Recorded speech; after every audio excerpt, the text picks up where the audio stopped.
In a landmark verdict, Supreme Court of India upheld the constitutional validity of Section 6A of Citizenship Act 1955. In this article, we will discuss about what is Section 6A of Citizenship Act 1955 and what is Assam Accord 1955 and what are various provisions of Section 6A of Citizenship Act 1955. So let's discuss all the issues in detail. In a landmark ruling, a constitutional bench of Supreme Court on October 18 upheld the constitutional validity of Section 6A of the Citizenship Act 1955. Supreme court ने 18 अक्टूबर को एक landmark ruling के तौर पे citizenship act 1955 के अंदर जो section 6A था उसकी कॉन्स्टिट्यूशनल वैलिडिटी को अपहेल्ड किया है. Section 6A of Citizenship Act 1955 laid out an exclusive regime for migrants in Assam from erstwhile East Pakistan to obtain Indian citizenship as long as they entered India before March 25, 1971. Citizenship act 1955 के अंदर section 6A जो है इसके अंदर एक provision किया गया है कि 25 मार्च 1971 से पहले east Pakistan it means present में जो बांग्लादेश कंट्री है 1971 से पहले जिन लोगों ने किसी रीजन की वजह से बांग्लादेश से आसाम में माइग्रेट किया था उन पीपल को यहाँ पर सेक्शन 6A के according citizenship Indian citizenship provide कराने के लिए इस सेक्शन के अंदर कुछ प्रोविजंस किए गए. The decision was rendered by a 4:1 majority. अभी जो डिसीजन आया है इट मीन सेक्शन 6A की जो कॉन्स्टिट्यूशनल वैलिडिटी को अपहेल्ड किया है ये 4:1 मेजोरिटी के हिसाब से रूलिंग आया है. 5 जजेज में से 4 जज जो थे उन्होंने इसके फेवर में डिसीजन दिया था. अब कौन कौन से जजेस थे जो फेवर में डिसीजन दिया है? Justice Suryakant, CJI DY Chandrachud, justice MM Sundresh and Manoj Mishra. ये 4 जजेज हैं जिन्होंने इसके फेवर में इट मीन्स सेक्शन 6A के कॉन्स्टिट्यूशनल वैलिडिटी के फेवर में जजमेंट दिया है. बट जस्टिस पारदीवाला इन्होंने अदर 4 जजेज के ओपिनियन का कहीं ना कहीं डिसेंटिंग किया है. इट मीन्स जस्टिस पारदीवाला नहीं चाहते थे कि सेक्शन 6A को कॉन्स्टिट्यूशनल वैलिडिटी या इसकी जो कॉन्स्टिट्यूशनल वैलिडिटी है उसको अपहेल्ड करके रखा जाए. What are section 6A stipulate? Section 6A के अंदर क्या स्टिपुलेट किया गया है?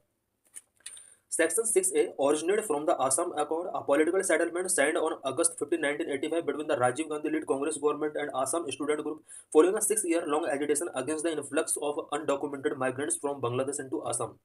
Section 6A Assam Accord से originate हुआ है. आसाम अकॉर्ड जो था वो अगस्त 15, 1985 को साइन किया गया था. उस टाइम पर इंडिया के PM Rajiv Gandhi Congress lead government उस टाइम पर इंडिया के अंदर थी. आसाम के अंदर कुछ स्टूडेंट ग्रुप ने प्रोटेस्ट किया था. प्रोटेस्ट करने का वजह ये था बिकॉज बांग्लादेश से कुछ अनडॉक्यूमेंटेड माइग्रेंट्स का इन्फ्लक्स आसाम में बहुत ज़्यादा हो रहा था और इसके अगेंस्ट आसाम के अंदर कुछ स्टूडेंट ने प्रोटेस्ट किया. गवर्नमेंट ऑफ इंडिया और आसाम स्टूडेंट ग्रुप के बीच में एक आसाम अकॉर्ड साइन किया जाता है और जो साइन किया जाता है अगस्त 15, 1985 को किया जाता है. इसी को आसाम अकॉर्ड के नाम से जाना जाता है. इसी के अंदर सेक्शन 6A का प्रोविजन किया गया. It establish a framework for granting और denying Indian citizen to migrants in Assam based on a cut off date March 25, 1971.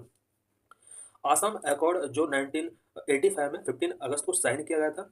इस अकॉर्ड के अंदर ये प्रोविजन किया गया है कि मार्च 25, 1971 से पहले जितने भी बांग्लादेशी आसाम के अंदर माइग्रेट किए हैं उनको सिटीजनशिप दी जाएगी, ग्रांटिंग की जाएगी, उन्हें डिनाई किया जाएगा. इससे रिलेटेड प्रोविजन सेक्शन 6A के अंडर किए गए हैं. The date marked the onset of the genocide in East Pakistan leading to the Bangladesh Liberation War and eventual creation of Bangladesh. ये जो डेट इसमें मेंशन किया गया है it means cut off date March 25, 1971 जो रखा गया है ये डेट इसलिए रखा गया है बिकॉज इस टाइम पर बांग्लादेश के अंदर बहुत ज़्यादा जेनोसाइड हुआ था जिसकी वजह से बांग्लादेश लिबरेशन वॉर स्टार्ट हुआ और उसके बाद बांग्लादेश कंट्री का क्रिएशन हुआ. The conflict drew millions of Bengalis to flee East Pakistan and seek refuge in Assam, which share a 263-kilometer border with Bangladesh. Because Assam और बांग्लादेश का बॉर्डर शेयरिंग की अगर बात की जाए 263 किलोमीटर का बॉर्डर शेयर होता है. जिस टाइम पर 1971 में बांग्लादेश के अंदर जेनोसाइड हुआ था उस जेनोसाइड से अपना प्रोटेक्ट करने के लिए बहुत सारे आसामीज पीपल ने अ, अ, आसाम जैसे स्टेट में अपने आप को रिफ्यूज किया। Accordingly, all those who entered the state after March 25, 1971 would be treated as foreigners and deported in accordance with the law.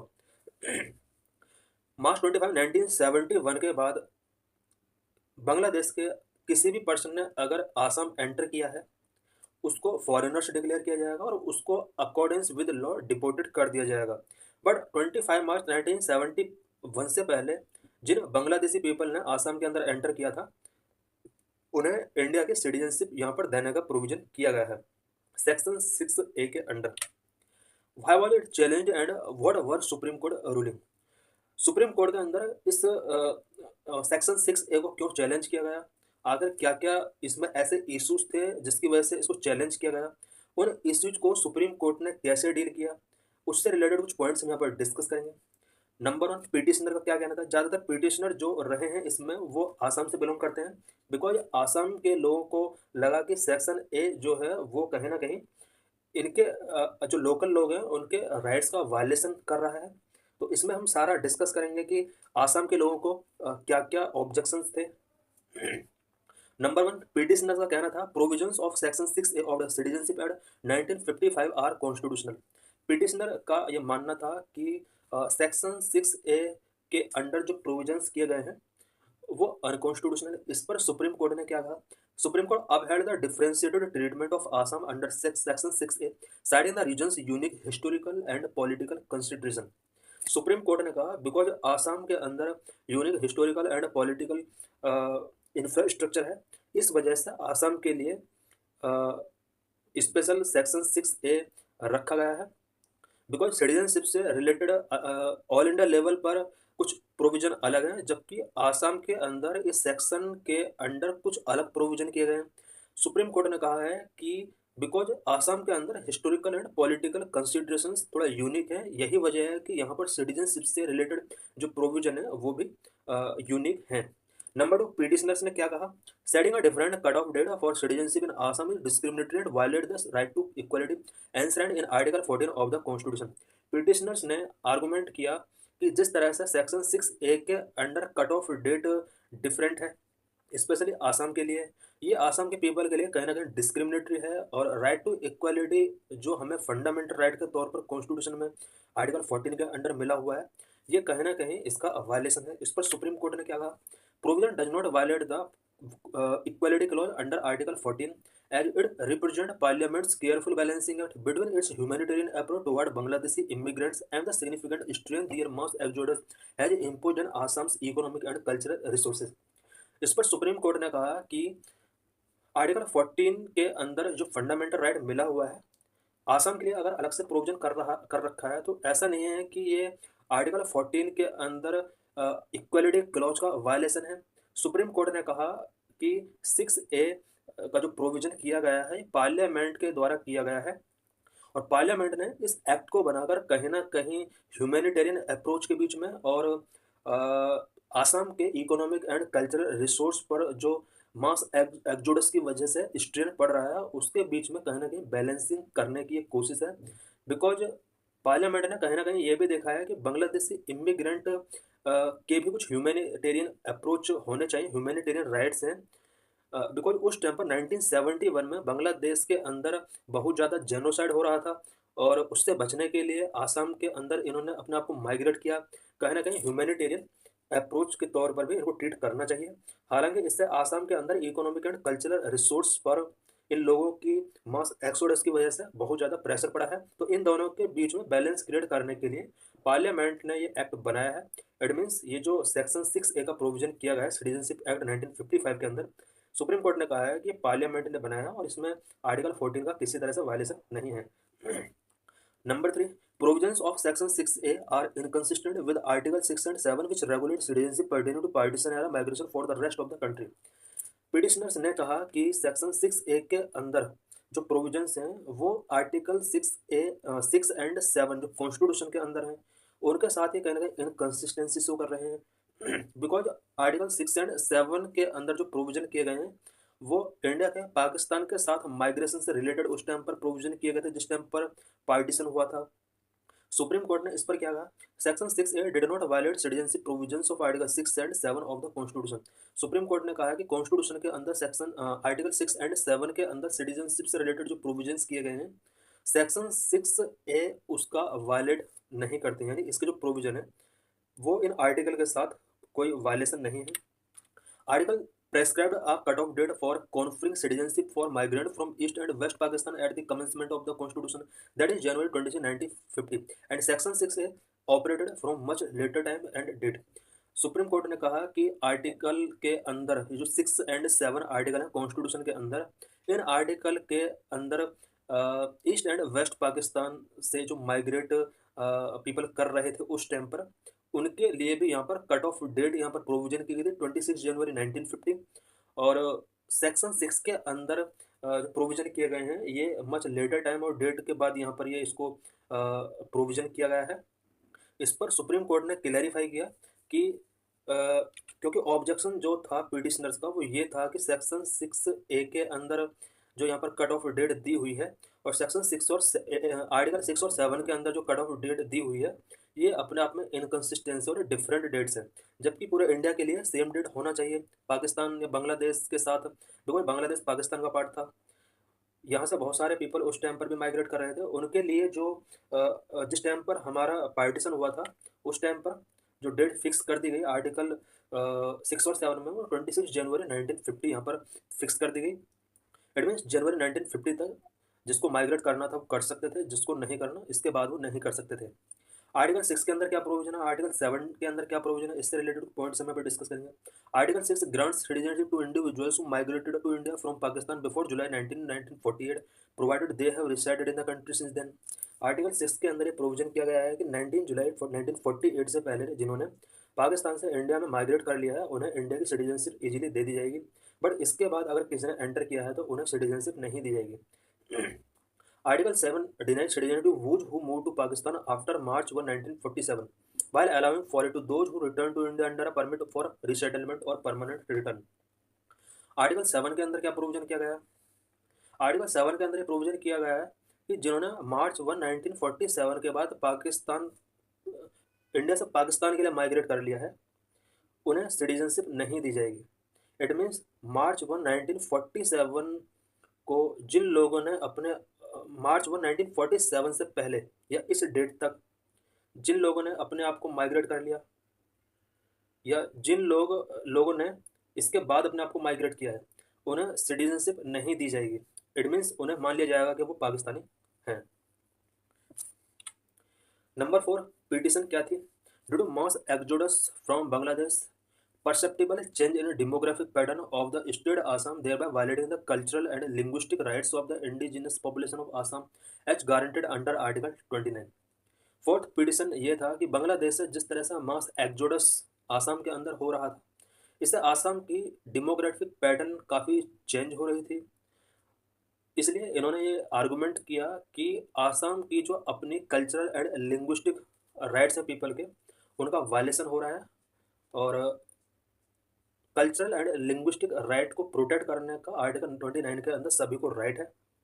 तो इन्होंने ये यहाँ पर इशू रेज किया कि हमारा कहीं ना कहीं यानी आसाम के पीपल का कहीं ना कहीं आर्टिकल 29 का वायलेशन हो रहा है। सुप्रीम कोर्ट ने इस पर क्या कहा, adopting a multicultural and pluralistic interpretation of article 29, the जजेज observe that section 6A does not violate the cultural rights of the indigenous Assamese people. Supreme court ने कहा कि जिस तरह से आर्टिकल 29 के लिए पिटिशनर की तरफ से आर्गूमेंट दिए गए हैं,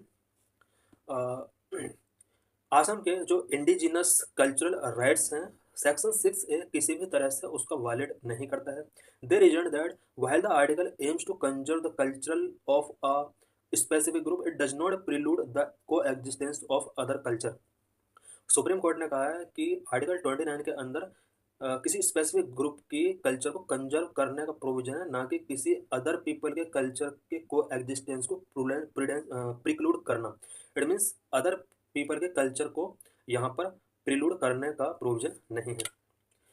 नंबर 5 पिटीशन क्या थी? Due to external aggression and internal disturbance under article 355 of the constitution imposing an obligation upon the union government to protect the state. Petitioners का कहना था बिकॉज आसाम कहीं ना कहीं एक्सटर्नल एग्रेशन या इंटरनल डिस्टर्बेंस फेस कर रहा है, कॉन्स्टिट्यूशन का आर्टिकल 355 के अकॉर्डिंग सेंट्रल गवर्नमेंट को यहाँ पर ऑब्लिगेशन किया गया कि वो स्टेट को प्रोटेक्ट करे। इस पर सुप्रीम कोर्ट ने क्या कहा? External aggression refer to military actions and did not cover within its ambit humanitarian migration driven by economic और अदर डिस्ट्रेस। सुप्रीम कोर्ट ने कहा कि एक्सटर्नल एग्रेशन का मतलब है अगर मिलिट्री एक्शंस मिलिट्री एक्शंस अगर किसी दूसरे कंट्री के द्वारा किसी अदर कंट्री पे किए जाते हैं तो इसको एक्सटर्नल एग्रेशन कहते हैं। बट यहाँ जो इशू है वो ह्यूमैनिटेरियन माइग्रेशन से रिलेटेड है, जो कि इकोनॉमिक या अदर डिस्ट्रेस की वजह से माइग्रेशन हुआ है। बिकॉज बांग्लादेश के अंदर उस टाइम पर इकोनॉमिक या अदर डिस्ट्रेस की वजह से पीपल ने आसाम के अंदर माइग्रेट किया है और ये कहीं ना कहीं ह्यूमैनिटेरियन माइग्रेशन था। इस पर सुप्रीम कोर्ट ने कहा है कि ये आर्टिकल 55 के अकॉर्डिंग यहाँ पर इतने ज़्यादा स्ट्रिक्ट एक्शंस लिए नहीं जा सकते। Accordingly they found no breach of the union's duty under article 355। Supreme court ने कहा कि आर्टिकल 355 के अकॉर्डिंग सेंट्रल गवर्नमेंट की ये ड्यूटी नहीं है कि वो इस तरह से इसमें बहुत ज़्यादा इंटरफेयर करे या एक्सटर्नल एग्रेशन या इंटरनल डिस्टर्बेंस के तौर पर इसको ट्रीट किया जाए। The Chief Justice further cautioned that allowing the Union or to exercise such emergency powers would be detrimental to federalism and could undermine the constitutional status of the states। Supreme court ने इसमें chief justice of India ने कहा कि अगर वो union government को इस तरह से एक्शन लेने के लिए अगर परमिट कर भी देते हैं तो इससे कहीं ना कहीं स्टेट की जो कॉन्स्टिट्यूशनल स्टेटस है उसको कहीं ना कहीं अंडरमाइन सेंट्रल गवर्नमेंट कर सकती है, जिससे फेडरलिज्म कहीं ना कहीं डेट्रीमेंटल हो सकता है। What are the potential ramifications? अभी जो सुप्रीम कोर्ट का ये जो वर्डिक्ट आया है इससे पोटेंशियल रेमिफिकेशंस क्या हो सकते हैं, इट मीन्स इसके क्या क्या रिजल्ट हो सकते हैं। Number 1, the March 25 1971 cut off date endorsed by the majority serve as the foundation for the contentious national register of citizen which was prepared in 2019 following the top courts directive. March 25 1917 ये जो cut off date दी गई है section 6A के अंदर, और majority ने इसको कहीं ना कहीं इंडोर्स किया है। मेजोरिटी में सुप्रीम कोर्ट के जजेस की मेजोरिटी ने इसको वैलिड डिक्लेयर किया है। इससे कहीं ना कहीं इससे नेशनल रजिस्टर ऑफ सिटीजन से रिलेटेड जो कंटेंटियस है उसकी फाउंडेशन स्ट्रांग होती है। It means national register of citizen जिसको 2019 में कोर्ट के डायरेक्टिव पर प्रिपेयर किया गया था, ये डिसीजन कहीं ना कहीं इसके फाउंडेशन को स्ट्रांग करता है, जबकि आसाम NRC के अगेंस्ट रहा है। Although the register is yet to be implemented, it had identified 19 lakh resident, 5.77% of Assam population as potential non-citizens। हालांकि ये जो NRC है इसको अभी फुली तरीके से इम्प्लीमेंट नहीं किया गया है। आसाम के अंदर इसके थ्रू काउंटिंग किया गया था पीपल का, जिसमें 19 लाख से ज़्यादा रेसिडेंट को यहाँ पर इलीगल आइडेंटिफाइड किया गया था। 19 लाख पॉपुलेशन बहुत ज़्यादा है। आसाम की ओवरऑल पॉपुलेशन का 5.77% ये पॉपुलेशन है। This ruling bolstered the long standing demand of Assamese organization to repeal the controversial Citizenship Amendment Act 2019 CAA, which set December 31, 2014 as the cutoff date for granting citizenship to non-Muslim migrants who illegally entered India from Bangladesh, Afghanistan and Pakistan। Supreme court का जो ये ruling आया है ये Assamese organisation के लिए एक long standing demand को यहाँ पर ये बॉलिस्टर करेगा। आसामीज ऑर्गेनाइजेशन का डिमांड है कि CAA सिटीजनशिप अमेंडमेंट एक्ट 2019 के अंदर कुछ कंट्रोवर्शियल प्रोविजंस हैं उसको रिपील किया जाए, ऐसा इनकी डिमांड है। और इसके अंदर यानी CAA के अंदर जो कट ऑफ डेट दी गई है वो December 31, 2014 दिया गया है। CAA के अंदर ये प्रोविजन किया गया है कि 3 कंट्रीज बांग्लादेश, अफगानिस्तान एंड पाकिस्तान से इलीगली एंटर करने वाले नॉन मुस्लिम पीपल जितने भी हैं इंडिया के अंदर जिन्होंने एंटर किया है 31 दिसंबर 2014 से पहले, उनको इजीली सिटीजनशिप इंडिया की दे दी जाएगी। आसामी लोगों को ये डर है कि इन सभी को कहीं आसाम के अंदर ना बसा दिया जाए, क्योंकि पहले से ही वहाँ पर बहुत ज़्यादा उनकी कल्चर को बहुत ज़्यादा थ्रेट हो रहा है, ये उनके लिए एक डर है। तो इस तरह से सुप्रीम कोर्ट का जो जजमेंट आया है ये कहीं ना कहीं सिटीजनशिप अमेंडमेंट एक्ट 2019 के कंट्रोवर्शियल प्रोविजंस को रिपील करने के लिए जो आसामीज ऑर्गेनाइजेशन के लिए डिमांड की जा रही है, ये रूलिंग कहीं ना कहीं उन डिमांड को लॉन्ग स्टैंडिंग करने वाला है।